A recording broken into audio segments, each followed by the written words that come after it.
Salut à tous, j'espère que vous allez bien. Aujourd'hui on va faire un petit tour d'actu autour du club, du Barça, tout ça. On y va, c'est parti.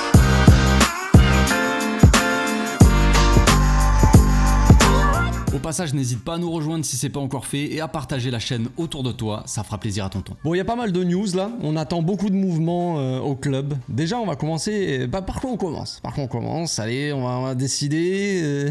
On va commencer par la sélection espagnole féminine. Et oui, championne du monde les amis, ça s'est passé ce week-end. J'en avais pas parlé encore, mais l'Espagne est championne du monde. Encore une fois, cette fois-ci les filles, c'est les filles. Évidemment, quand on regarde l'équipe de foot de l'Espagne masculine, eh bien on voit que le Barça a grandement contribué au trophée, au palmarès de l'équipe d'Espagne. Et puis encore une fois, le Barça est là pour agrandir l'armoire à trophées de la sélection. Donc c'est comme ça, c'est un fait. C'est une belle chose aussi, c'est la première fois que les filles sont championnes du monde. Aitana va probablement aller chercher son ballon d'or en plus de ça, donc c'est vraiment une très bonne saison pour le Barça, pour l'Espagne féminine aussi. Du coup c'est bien, c'est une bonne nouvelle. Bien sûr que ce qui se passe dans l'histoire, on a ce bon vieux Rubiales, le président de la fédération espagnole, qui vient nous galocher l'ancienne joueuse du Barça, Jenny, donc Rubiales qui s'est permis de galocher la meuf comme ça, il a fait aussi, qu'est-ce qu'il y a eu comme célébration, il était dans les gradins à côté de la reine ou je sais pas, de la princesse d'Espagne, je sais plus exactement, ou les deux, et il a chopé son paquet et pas un paquet de cadeaux, il a chopé, il était là comme ça comme un abruti. Donc c'est assez spécial ce qu'on voit là. Forcément il est en train de prendre cher dans toute l'Espagne, que ça soit déjà en Catalogne dans un premier temps, parce que voilà, forcément ça passe pas très bien, mais la vice-présidente du gouvernement espagnol a demandé tout simplement la démission, donc c'est encore en train de prendre de l'ampleur tout ça. Il s'est excusé à demi-mot, on va dire, j'aurais peut-être pas dû.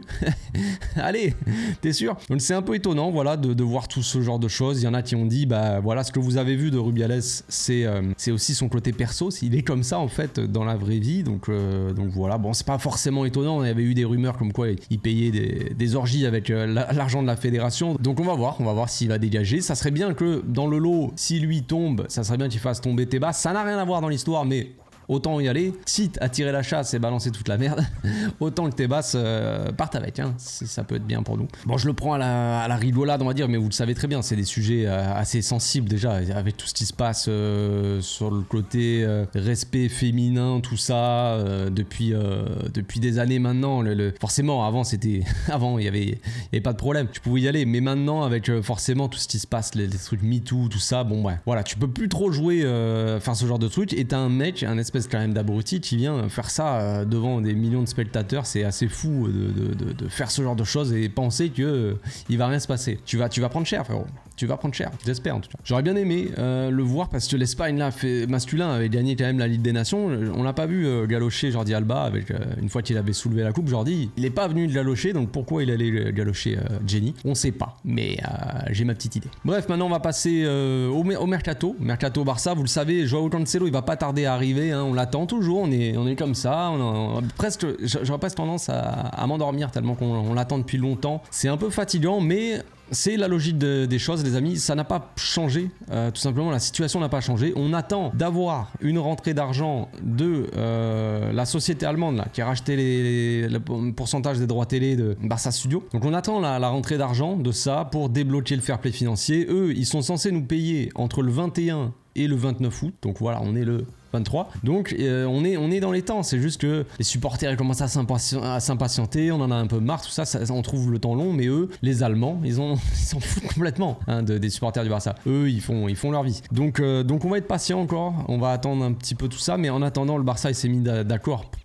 c'est quasiment bouclé. On s'est mis d'accord avec Manchester City, en tout cas avec le joueur, on est déjà d'accord sur même un prochain contrat si on va payer son option d'achat, si on va acheter le joueur après à la fin de son prêt. On est déjà d'accord avec lui pour le salaire, tout ça. Maintenant, il reste des petits détails sur le contrat, sur le pourcentage de salaire qu'on va payer avec City. Forcément, City va payer une partie de son salaire pour le moment, pendant le prêt. Et nous, on va prendre en charge la majorité du salaire, mais City va quand même payer une partie. Et on est en train de se mettre d'accord avec City sur ces détails-là, apparemment. Maintenant, ce qu'il faut savoir, c'est qu'apparemment, l'option d'achat, elle sera levée automatiquement et obligatoirement de la part du Barça si le club passe les poules en Ligue des Champions. Et la somme, le montant de l'option d'achat est de 25 millions. 25 millions les amis, oui. Ce n'est pas une vanne. Donc le joueur, je crois qu'il est coté à 50 millions, il me semble. Donc forcément, on crie un peu au scandale, et moi-même, hein, ça ne m'a pas forcément plu, de laisser partir, de vendre, on va dire, certains joueurs comme par exemple Kessié, qui sont cotés un peu plus cher. Je crois que la cote, elle a baissé, forcément sa valeur marchande, elle a baissé avec son année au Barça. Mais sa cote, elle était autour de 20-25 millions, je crois, si je dis pas de bêtises. Et on l'a vendu 12 millions 5, donc on se dit, ouais, on n'arrive même pas à vendre. Ouais, on n'arrive pas à vendre, ça c'est clair. Mais là, avec l'opération Cancelo, c'est plutôt une bonne chose, plutôt une bonne négociation. Si vraiment on va acheter le joueur 25 millions, c'est que dalle. 25 millions, sa cote, comme je l'ai dit, 50 millions, c'est un des meilleurs à son poste mondial. C'est un top player, donc franchement, 25 millions pour un top player. Alors oui, il est indésirable à City, mais quand même, c'est plutôt une bonne négociation, j'ai envie de dire. Bon, maintenant, au rayon des départs, j'ai envie de dire, déjà, dans un premier temps, il y a beaucoup de rumeurs ces derniers temps sur Marcos Alonso. Marcos Alonso, est-ce qu'il va partir? Alors, Sport nous dit qu'il devrait rester, que Xavi compte sur lui, mais d'un autre côté, on a d'autres rumeurs venant d'autres médias qui disent que Marcos Alonso, si ça se trouve, il va pas être enregistré, et le club va essayer de le laisser partir. Parce que Marcos Alonso, il prend une certaine place dans le fair play financier, dans la masse salariale. Je crois que la place qu'il prend, c'est dans le genre de 9 millions bruts, un truc comme ça, si je dis pas de bêtises. Donc forcément, ça nous aide pas à enregistrer des types, ça nous aide pas à faire venir par exemple Cancelo, ça nous aide, tu vois, on sait qu'on doit faire quelques mouvements encore. Le club a envie de prolonger Ter Stegen, diluer son salaire, on va dire, pas forcément le baisser, mais tu vois, l'étaler sur plusieurs saisons, comme ils ont déjà fait avec d'autres. Donc ça nous aiderait dans le fair play financier aussi, dans la masse salariale, tout ça, on connaît. On essaie de faire partir l'anglais aussi, l'anglais qui a un très gros salaire, ça parle de, je crois, 12 millions, quelque chose comme ça. Donc l'anglais, il a un gros salaire, il faut absolument le dégager. D'ailleurs, Dest est parti, les amis. Dest est parti, oui. On n'est pas parlé non plus, mais c'est incroyable. Donc il est parti au PSV. Je crois que c'est un prêt, il me semble, avec l'option d'achat, quelque chose comme ça. Donc voilà, il est parti rejoindre l'huile de Goat, tout simplement. Donc on espère qu'il fera une bonne saison là-bas. Comme ça, il pourra être acheté là-bas et on tournera la page définitivement avec Dest, parce que je pense qu'il n'est pas fait pour le Barça. Il n'est pas fait pour un gros club comme ça avec trop de pression sur lui. J'ai l'impression qu'il est pas assez libéré. Il faut qu'il aille dans un club un peu moins, où il y a moins de pression sur lui, moins de médias, tout ça, et qu'il se fasse plaisir un peu, qu'il joue au ballon, et puis voilà. Donc on va voir pour Marcos Alonso, est-ce qu'il va rester ou pas, je ne sais pas. C'est sûr que son salaire, moi, vous connaissez, hein, si mon avis sur Marcos Alonso, s'il y a bien un joueur que je ne comprends pas pourquoi il est là et que j'ai envie qu'il ne soit plus là, c'est vraiment Marcos Alonso. Pour moi, il y a pas vraiment d'intérêt à avoir Marcos. De base, mon discours, c'est ça, c'est si le joueur est un joueur de rotation et que qui se donne, on va dire, pour l'équipe, qu'il est pas très bon, mais qu'il a un petit salaire, ça ne me pose pas de problème. Exemple, Sergio Roberto qui est le premier capitaine de l'équipe, s'il faut le rappeler, mais Sergio Roberto qui a pas forcément, qui est pas un top joueur, qui se donne quand même quand il joue, voilà, qui a pas un très bon niveau, qui va te sortir des prestations pas forcément ouf, hein, j'ai envie de dire, forcément, mais qui a un salaire quand même assez ridicule. Et le fait que le gars ait un salaire ridicule, moi je me dis, c'est pas si grave s'il est là, tu vois, parce que on le paye pas tant que ça. Par contre, si Marcos il prend une place énorme dans la masse salariale, et que ça nous empêche d'enregistrer des Inigo Martinez qui sont toujours pas enregistrés, des Iñaki Peña, il nous faut quand même un deuxième gardien au cas où, ce serait pas mal, et de faire venir un mec comme Cancelo, ou pouvoir faire venir d'autres gars ou quoi, à ce moment là, tu vois, forcément moi ça me pose un peu plus problème, parce que avec la venue de Cancelo, vous le savez très bien, Cancelo ces dernières saisons, il a plus joué à gauche qu'à droite. Donc voir Cancelo jouer à gauche pour faire tourner un peu, pour faire souffler Baldé, ce serait pas une mauvaise chose non plus. Lui mettre un peu aussi de concurrence à Baldé. Baldé, il a pas de concurrence, la saison dernière il a bouffé complètement Alba, il a bouffé complètement Marcos Alonso. Maintenant là, c'est encore pire. Jordi Alba est parti, Marcos Alonso est très mauvais. La concurrence, si à gauche tu commences à mettre de temps en temps une petite concurrence avec Cancelo, je peux te dire que le gamin il va se donner encore plus, et ça va l'aider aussi à se développer, il va monter en puissance, il va essayer de se donner un maximum, tu vois, et c'est mieux aussi pour lui. Donc si on a à gauche Baldé et Cancelo aussi qui peut jouer de temps en temps à gauche, Marcos Alonso il aura aucune minute, tu vois. Donc pour moi ça n'a pas forcément de sens, forcément que au cas où tu gardes un joueur comme ça, mais s'il a un trop gros salaire par rapport à ce qu'il apporte à l'équipe, ça ne me va pas. Autre sujet, le petit Abdé. Le petit Abdé a des offres. Alors déjà concrètement, ce qu'on nous dit, Sport aussi, qui nous dit que Xavi n'a pas envie de vendre Abdé.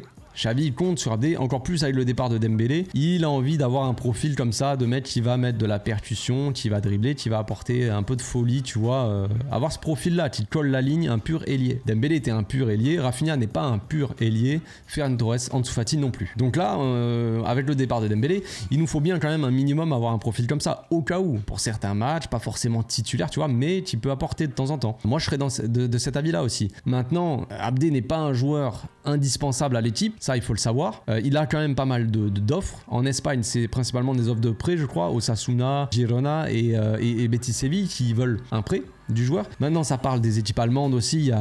Je crois qu'il y a le Bayer Leverkusen qui serait chaud de l'acheter. Genre 20-25 millions. 20 millions, je crois. Soit, est-ce qu'il faut faire partir Abdé ou pas? Est-ce que c'est intéressant? Faut peser le pour et le contre, les amis. Vous savez très bien qu'il y a l'opération Joao Félix et que entre Abdé et Joao Félix, il peut y avoir quelque chose. Parce que forcément, moi je vous avais dit, si Joao Félix il vient, il y a de fortes chances que Ansu Fati il parte. Maintenant, ce qu'il faut savoir, c'est qu'Ansu Fati, il va pas lâcher le morceau comme ça, il a pas envie de partir. Alors certains seront contents, d'autres moins, peu importe. Vous connaissez mon avis là-dessus pour ceux qui ont suivi un peu les vidéos. J'ai pas spécialement envie qu'Ansu Fati parte, de toute façon. Mais voilà, j'avais dit que si Joao Félix vient, il faudra un départ. Parce que ça sert à rien d'avoir autant de mecs. Les mecs joueront pas, tu vois. Sauf que pour moi, Joao Félix, il a plus un profil à la Ansu Fati que Abdé, clairement.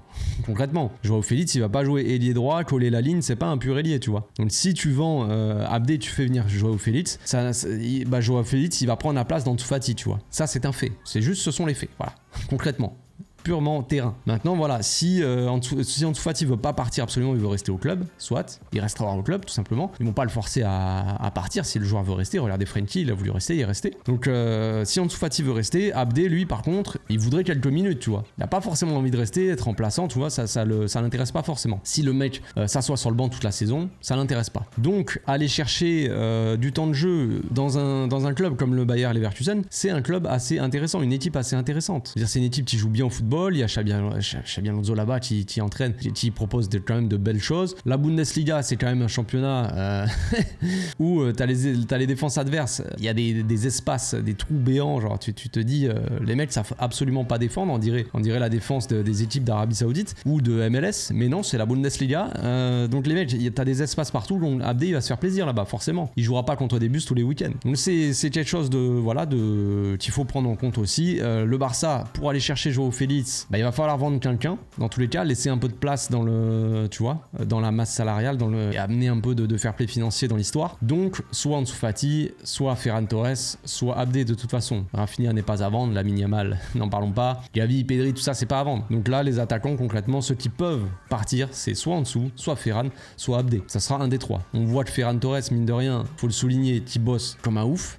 Il fait des doubles séances. Quand les joueurs vont s'entraîner l'après-midi, lui il vient le matin tout seul pour s'entraîner. Voilà, il montre une volonté, un professionnalisme au top du top. Ferran fait des performances aussi, il rentre, voilà, il est décisif, il marque et tout ça, il a fait une bonne pré-saison. On va voir si Xavi lui donne un peu plus d'importance, mais en tout cas Ferran il montre vraiment l'exemple, tu vois, pour le coup. On peut pas lui enlever ça. Donc on va voir ce qui va se passer. Est-ce que Abdé va partir au Bayer Leverkusen, sachant, les amis, tout est lié, j'ai envie de dire. On pense à plein de choses, mais bon, on ne sait pas ce qui va se passer dans le futur. Mais sachez que au Bayer Leverkusen, on a un certain quand même Florian Wirtz. Wirtz qui est un grand fan depuis qu'il est né, un grand fan du Barça. On sait que le Deco, actuellement, donc le directeur sportif du Barça, est très proche du clan Wirtz depuis quand il était agent, tout ça. Il était conseiller, tout ça, de la famille du père et tout ça. Donc est-ce que de vendre, on va dire, de faire un peu affaire avec le Bayer Leverkusen, avec Abdé, tout ça, est-ce que ça nous permettrait de faciliter les négociations, tout ça pour Wirtz dans un an, sachant qu'apparemment Wirtz voudrait partir la saison prochaine du Bayer Leverkusen, 2024,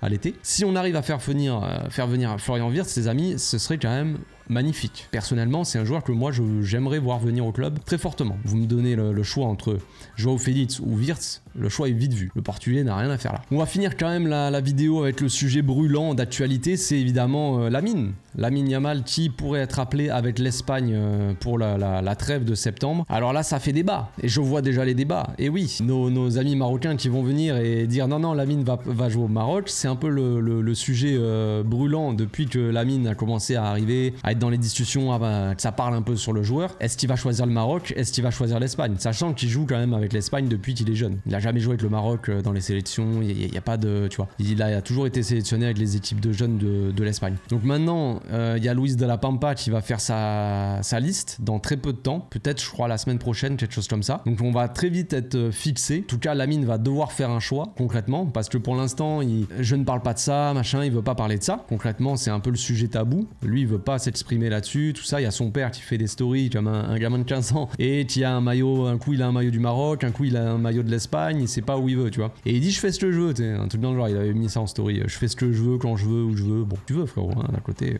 pas de problème. Mais donc voilà, Lamine va devoir faire un choix. On va voir ça, on va être très vite fixé les amis. Je pense quand même qu'il va jouer pour l'Espagne. Je le pense très fortement. Il a toujours joué pour l'Espagne. Je vois pas pourquoi d'un coup il changerait. C'est quelque chose de possible. Ça serait bien pour l'équipe du Maroc aussi d'avoir une pépite comme Lamine. Moi j'ai rien contre, hein, attention. J'aime beaucoup l'Espagne, vous le savez, pour ceux qui me connaissent un peu plus. Je suis beaucoup la Roja. Je suis beaucoup la sélection d'Espagne et tout ça. C'est une équipe que j'apprécie énormément. Donc forcément moi j'aurai ma petite préférence, évidemment, vous l'avez compris. On va être fixé. C'est beaucoup de pression pour un jeune joueur. Il vient de commencer avec le Barça. Il vient de commencer à être titulaire. Il va peut-être être important cette saison alors qu'il a à peine 16 ans. Et maintenant il va devoir faire un choix de toute une vie peut-être. Représenter là où il est né, parce que concrètement il est né quand même en Catalogne. Donc il est catalan, hein, pour ceux qui disent que Xavi aime que les Catalans. Et oui, c'est vrai, il a fait débuter Lamine à 16 ans. C'est beau. Donc voilà, il est né quand même en Espagne. Mais voilà, son père est marocain. Donc est-ce qu'il va choisir le Maroc, l'Espagne? Tic-tac, comme dirait l'autre abruti de Pedrerol. Voilà, je pense que j'ai fait le tour d'actu les amis. On se retrouve demain pour une nouvelle vidéo. On espère qu'on va annoncer Cancelo dans très peu de temps, peut-être demain, qui sait. D'ici là, portez-vous bien, passez une très bonne journée.